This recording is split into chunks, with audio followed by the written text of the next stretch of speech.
The legalization of marijuana presents us with a high opportunity market to break into the industry and potentially monopolize its shares.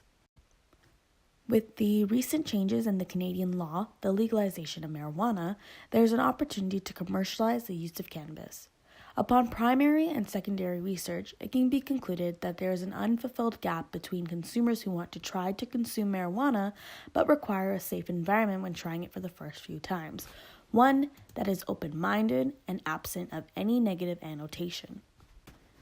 As a result, the big problem that is at face is that there is no designated place that provides an open, safe, and fun environment for individuals and groups to try and or indulge and immerse themselves into the marijuana experience. Now, before we actually move on, let's recap. Back to phase 2. Although the previous idea was to invest in cannabis-infused drinks in phase 2, we realized that not only were there many legal barriers to enter the market, but it would have been difficult to hone into an actual target market. Therefore, we had decided to fall back into our second idea, a board game cafe that was inclusive to all cannabis culture. I would like to take this opportunity to introduce the team. We are the co-founders of the next generation of cafe and lounge industry. We present to you Buds and Boards. Buds and Boards is an interactive cafe that allows consumers to smoke, play board games, order edibles, and or infused drinks, alongside a large menu of regular foods and drinks. When conducting research, our team began by creating a concept board. Our goal for the concept board was to educate, entice, and engage.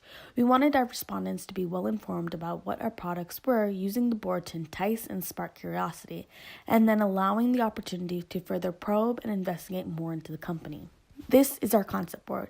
We have left a brief description of what Buds and Boards is and what to expect upon a visit to our venue, also providing information on some of our popular board games. These are the following questions that we've asked during our interview. The questions that have been asked vary between scale-based questions, yes or no, and open-ended questions to obtain feedback of our services. We conducted our research through in-person interviews along with using online surveys that were dispersed throughout the region amongst the targeted market. Here are some examples of the interviews that we were able to conduct. Unfortunately, due to privacy reasons, we will have to censor the faces of our respondents. Seems like a good idea. It seems really unique. I haven't heard of anything like this. Pretty unique because usually all the cafes that you hear about, you just purchase it, but you don't really stay there and use it. Yeah, it's like a fun way to hang out with friends. I mean, if you're into the weed. It's like the same thing as like sports bars as well. Like you have a communal space to drink and have fun with your friends. Mm-hmm. Honestly, not that much. Okay. But like, if it's a social setting where I'm just catching my friends, like something like this, it's like I wouldn't go there for the board games or the weed. I go there just for the company, right? And just like, oh, I happen to have both of them there. So like, I guess to answer your question, no, but I would still go to this. I'm interested in everything but the accessories, especially the infused drinks, because I don't like smoking that much. I just like ingesting. Every few months. Okay. Probably every few months.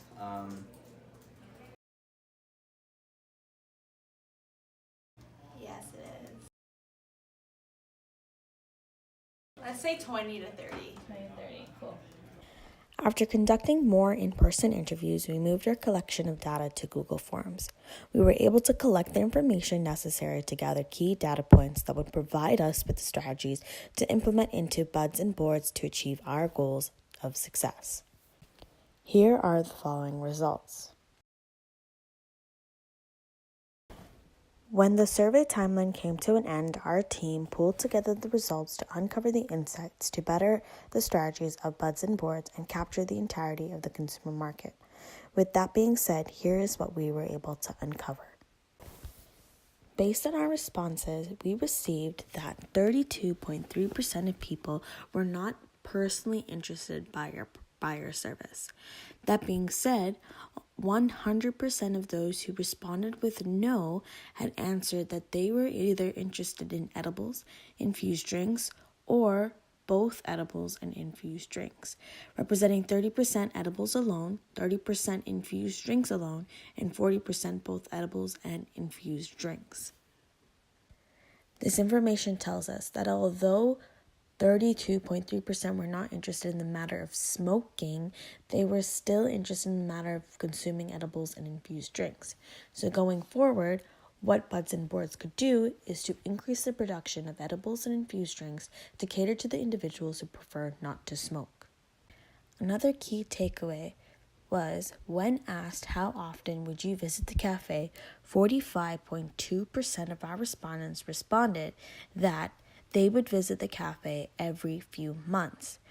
Another key feedback that was presented to us through our research by our respondents was that there was some sort of anticipation for monthly specialty marijuana products that could be introduced every month. As a result, going forward, what Buds and Boards could do was create specialized short-term menu items to entice consumers to come into Buds and Boards to try new seasonal products before they are gone. With a specific age demographic in mind, we've concluded that the majority of 19 to 24-year-olds in downtown Toronto were post-secondary students due to the amount of post-secondary educational institutions within the downtown Toronto area. So this would include the University of Toronto, Ryerson University, OCAD, and George Brown College. So by looking at psychographics, their values, lifestyles, their consumption constellations, their interests and opinions, we were able to move forward with the refinement of our idea in order to effectively market it. So we hope to incorporate Buds and Boards into the cannabis community by placing the brand within the typical lifestyle of a cannabis consumer. So by looking at the cannabis consumer itself, we've seen that those who regularly consume cannabis would be interested in purchasing cannabis itself, accessories, and edibles and or infused drinks.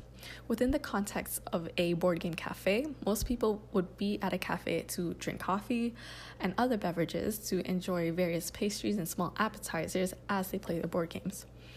And for those who would like to frequent board game cafes, it's common that they're also a fan of nostalgic products.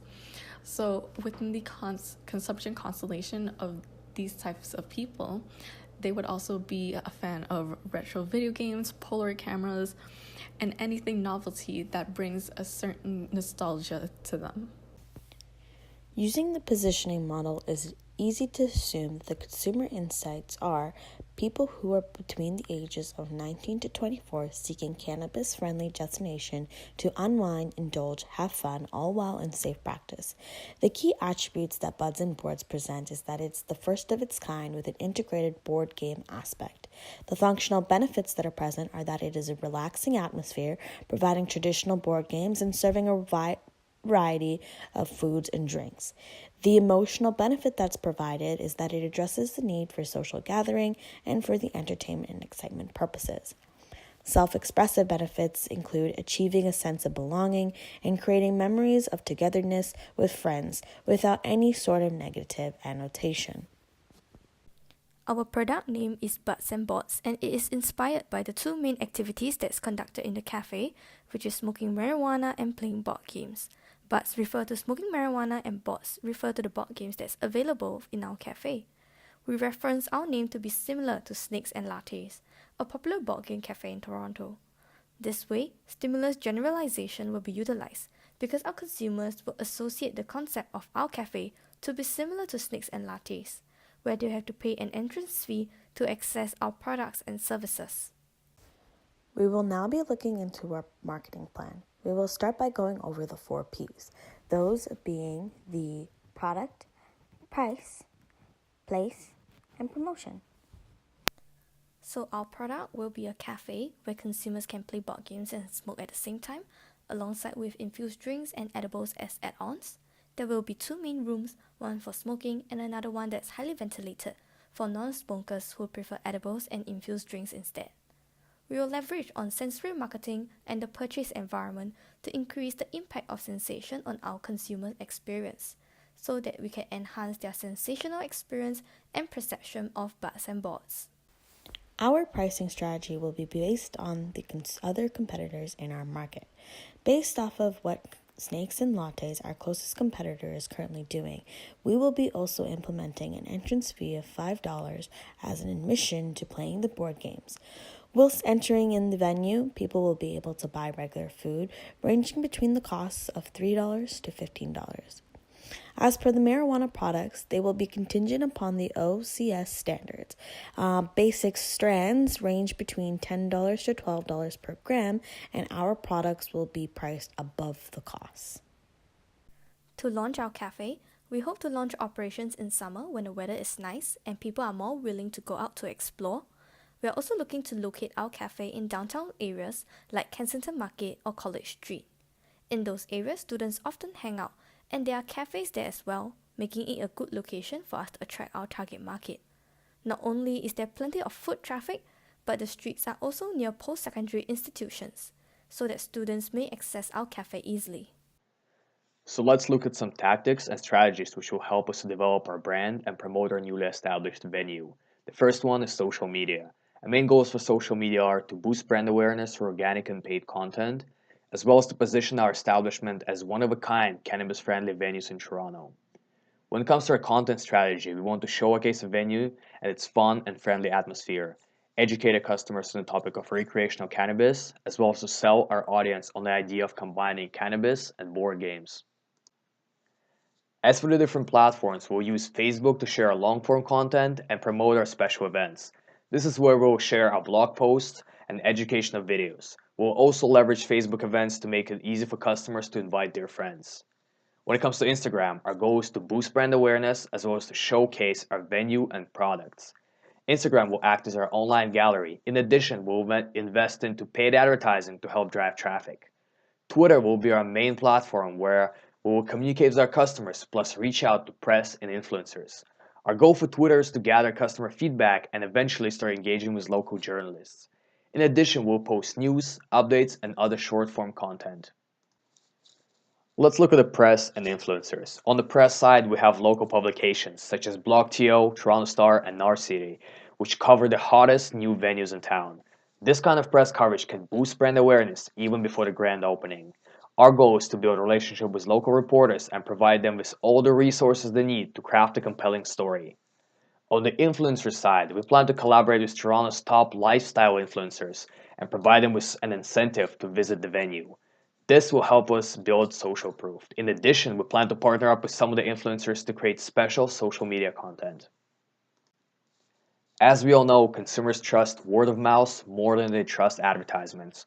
Google reviews, as well as apps like TripAdvisor and Yelp, are extremely important when it comes to marketing the lounge and cafe landscape. This is why we're planning to provide discounts to all visitors who leave a positive review on those apps, which will eventually help us to rank higher in search and attract more visitors. It's important to note the fear of missing out factor, or FOMO, when it comes to social media marketing. A recent study of Canadian millennials found that 68% had made a reactionary purchase because of FOMO triggered by witnessing someone else's experience. FOMO works best when customers share their experience on social media, which encourages their followers to try the product or service. This is why our goal is to create so-called Insta-worthy environment at our venue, which encourages visitors to take a photo every time they visit. Thank you. We would now like to open up the floor to any questions.